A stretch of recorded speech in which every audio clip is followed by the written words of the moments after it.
Mi nombre es Valeria Simich, estoy en Rosario, soy realizadora audiovisual, estudié y ahora trabajo en la Escuela Provincial de Cine y Televisión de Rosario y formo parte de la Comisión de Educación y Producción Audiovisual de ASAECA. La película, bueno, fue estrenada en 1988, 2 años después de que se funda la Escuela de Cine de San Antonio de los Baños, y es una adaptación de un cuento de Gabriel García Márquez, con el mismo nombre. Le pidió a Birri que haga esta película, digamos, porque dijo, vos sos el único que puede llevar al cine, a imágenes y sonidos de este cuento, pero no quiero que transmitas, digamos, mis palabras, sino que vos lo cuentes con tus palabras, con tus imágenes y con tus sonidos. Es una película riquísima que se puede abordar de diversas disciplinas. Quizás yo desde lo, digamos, de lo que es más el lenguaje audiovisual, pienso cómo, digamos, cuenta esta realidad latinoamericana, lo que sucedía y lo que todavía sucede, a través, digamos, son imágenes casi documentales, pero es una ficción. Después, bueno, una cosa que me llamó mucho la atención esta vez cuando la vuelvo a ver, después de muchos años, cuando Mariné me cuenta sobre qué película, digamos, había tocado, es los sonidos, que no es algo que suelo escuchar en primera instancia de la película. La película comienza con lluvia y llanto. La lluvia y el llanto.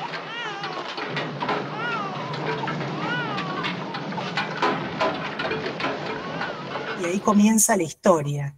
Y termina con el ruido de pájaros, de árboles y con la risa del niño.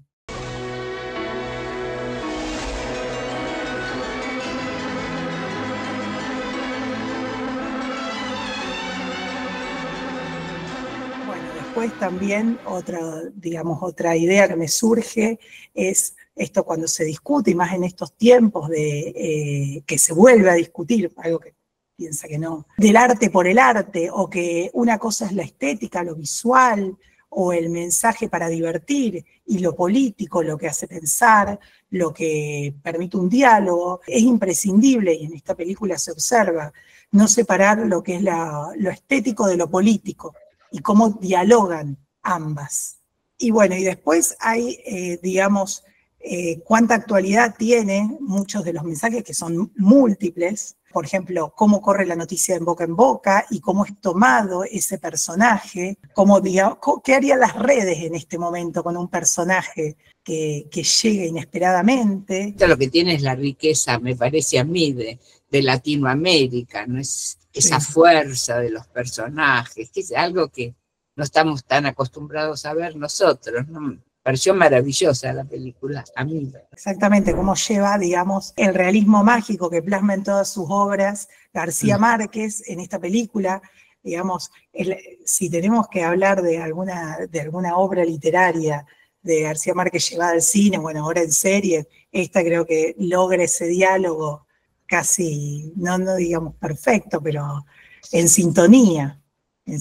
Lo que uno ve es un cuento para el que no tuvo oportunidad de leerlo, 7 páginas, muy breve, y cómo después Birri logra, digamos, enriquecer a los personajes, y bueno, y cómo pintar esa aldea. Y yo pensaba justamente en eso, en esa idea de que el realismo mágico nosotros la asociamos tanto a la literatura, y de repente acá hay un componente visual, digamos, ¿no? Porque a mí algo que me sorprendió fueron las pocas palabras, ¿no?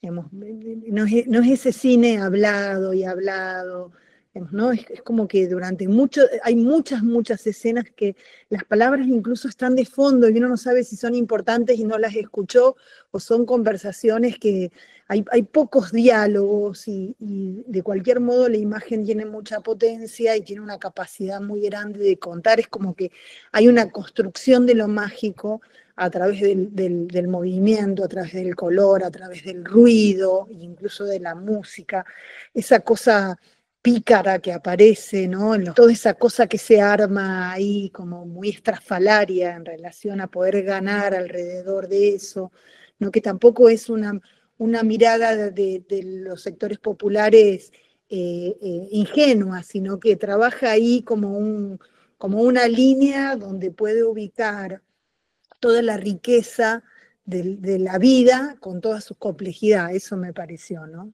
Aparece como una mirada muy vinculada al tema de las creencias, de cierto sincretismo también propio de Latinoamérica, ¿no? Porque está el ángel, pero al mismo tiempo están los rituales afro mezclados, ¿no? Con el cura, digamos, ridiculizado, ¿no?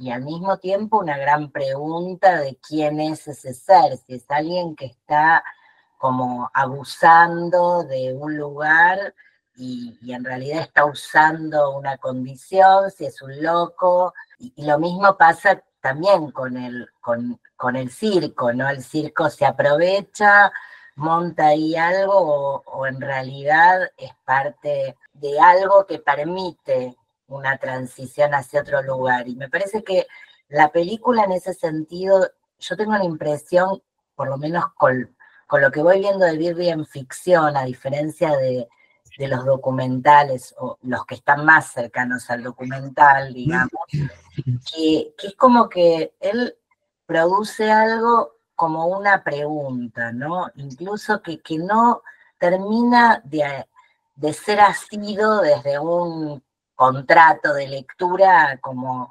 canónico, ¿no? A ver, es una película que va a criticar la religión católica, pero después el ángel aparece y en el final pareciera que hay realmente algo angelical que incluso uno piensa también tiene que ver con la muerte de esta mujer, con la elevación de este niño que está yendo a la iglesia a hacer comunión, cantar en el coro. Entonces él como ahí preguntas, esta es la sensación que yo tengo, lo termino de mirar y digo, bueno, qué enigmático, ¿no? Me parece interesante estas cuestiones. Primero, esto que vos planteás, Débora, de que me parece que rompe, diríamos, con un contrato de lectura lineal con el espectador, ¿sí? Porque, o sea, vos empezás viendo algo, una cosa, pero automáticamente y de manera constante te rompe esas ideas y te trae otras. Está, diríamos, esto de la cuestión religiosa, pero está la cuestión cultural, diríamos, el pastiche cultural que constantemente nos bombardea con distintas imágenes. Me da la impresión que es un gesto muy propio de Birri, en el tipo de historias que cuenta, en el tipo de posiciones que asume. Cuando he visto entrevistas aparece esa cosa ahí, como de cambiar de posición, pero nunca dejar de ser irreverente con eso que uno podría pensar en clave de lo real, ¿no? Como el peso de lo real, pensando en Centroamérica, en la complejidad de esos pueblos, ¿no? Eso me pareció como que hay un gesto ahí que es como una especie de marca de orillo en él, ¿no? La idea de pararse de un modo, desde una distancia, como riéndose de todo, ¿no? Pero al mismo tiempo expresando algunas de las cosas que pasan ahí y cuestionándolas. Además, el cambio de luchar con los cangrejos, esos colores grisáceos y las monedas, aunque ella se enojaba, pero bueno, tenía una linda casa al final, ¿no? O sea, por lo menos era material, esa la ropa, el arreglo, estaba, el nene como está vestido, iba al colegio, bien, ¿no? O sea, que pese digamos, a la bronca que ella le generaba, el viejo, digamos, pero bueno, le permitió cambiar también una situación económica, digamos, ¿no? O sea, le sirvió para eso también. Bueno, entonces yo lo que nos propuso Mariné es poder traer algunas cositas para que ustedes puedan ver. Entonces hice un pequeño muestreo de algunos documentos. Este es el código de identificación de la documentación, de las cosas que por ahí pensamos que podrían llegar a ser interesantes traer, como, no sé, por ejemplo, hay una carpeta original donde está el guión manuscrito de un señor muy viejo con una ala enorme. Hay material de base, storyboard, bueno, son materiales que por ahí yo a priori no, ahora no podríamos como dar todo el contexto de producción, pero bueno, sí está en esta documentación y se puede estudiar. Bueno, algunos materiales que entendemos que servían para preproducir la película, Y bueno, por ejemplo, esto que es muy hermoso, que también va con la gráfica de la película. Bueno, Fernando también, él era como que se preocupaba mucho también por la difusión de las películas. En el caso de Ori, un señor hacía mucho material de difusión de las películas, y acá tenemos cajas con un montón de estos ejemplares que relata, por así decirlo, la producción de la película. Con la misma gráfica está esto, y bueno, y explica un poco todo, ¿no? Bueno, la sinopsis, en inglés, en español. Bueno, acá un poco aparece Gabriel. Bueno, es un pequeño librito, un cuadernito que cuenta un poco la síntesis de la película, ¿no? Material muy hermoso que sirve, ¿no? Por ejemplo, esto yo lo paso rapidito para que ustedes lo vean, pero bueno, este material, por ejemplo, está digitalizado, se puede consultar, bueno, es muy, muy bello. Después, por ejemplo, otra cosita, están viendo el guión original. Bueno, este es la entrada que nosotros identificamos, el guión original. También lo digitalizamos, está hecho puño y letra de Fernando. Es una letra muy peculiar la de Fernando, uno tiene que ahí ponerse al hombro la lectura. Pero bueno, Fernando escribía 2 columnas, no sé, está todo ese material muy bello también para... ¿Qué edad tenía cuando hizo esta película, perdón? Y él nació en el 25, habría que hacer la... Es del 88, ¿no? La película. Sí, y él tenía 62 años, puede ser, ¿no? Sí. Uh-huh. Bueno, nada, este material que es muy bello, todo el guión original. Después también descubrimos en la parte de la cinemateca, que nosotros tenemos películas fílmicas, rollo de películas fílmicas, descubrimos unas latas que en aparente pensamos que era una película, pero eran todas fotografías, en realidad. Y en esas fotografías, en uno de esos rollos, que Corcho pudo digitalizar, vimos que había una serie de materiales, ¿no? En este rollo hay una serie de materiales, estos cuadros, ¿sí? Que por ahí para mí entiendo que habrán sido de referencia, de inspiración. Y después descubrimos, por ejemplo, que había una prueba de vestuario. Ese no es Fernando, pero le están haciendo una prueba de vestuario a Fernando. Es muy... Y ahí, bueno, vaya uno a saber cuál era ese momento, ¿no? Pero bueno, muy bello. Acá, ese material. Y yo les voy mostrando así, y hay una imagen que a mí me sorprendió. Bueno, acá hay una pequeña foto de referencia, que acá es la cara de Fernando Birri, ¿sí? Y que después nosotros nos dimos cuenta que también estaban en otro material, que era material de base. Fernando Birri, nosotros también decimos que era un gran archivista porque tenía todo separado por carpetas, catalogados, acomodadito. Él era un gran documentalista y un gran archivista. Bueno, viste que es una carpeta de material de base, también había como cosas, bueno, referencias, ahí ya uno no tendría que como que investigar, ¿no? Bueno, acá esto de la Luna Park, se ve qué puestas de cámara, cómo eran los movimientos, hay materiales, bueno, esto de las plantas de la película, bueno, la construcción de la casa, bueno, ahí de los rancheríos, bueno, muchas referencias. Seguramente habrá sido todo ese material, bueno, la construcción del vestuario, todo ese material que él lo usaba como investigación, ¿no? De preproducción de la película. Ahí está, proyectos, currículum, fotos. Bueno, él tenía hay mucha producción, él guardaba todo.